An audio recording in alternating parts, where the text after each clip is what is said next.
Welcome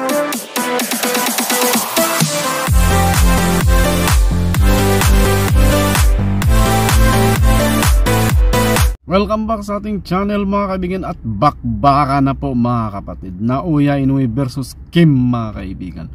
Although dihadong dihado dito ang kalaban ni Inoue mga kaibigan, dahil wala naman ito, hindi naman ito pasok sa top 10 ng ranking mga kaibigan.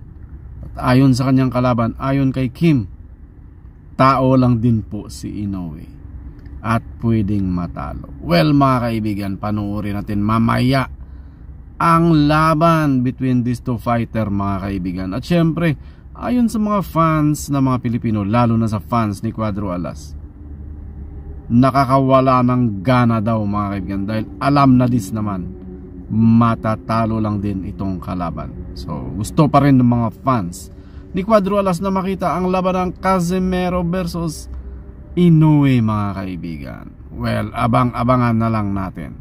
So good luck sa dalawang fighter, at sana magkaroon ng upset of the year sa 2025 mga kaibigan.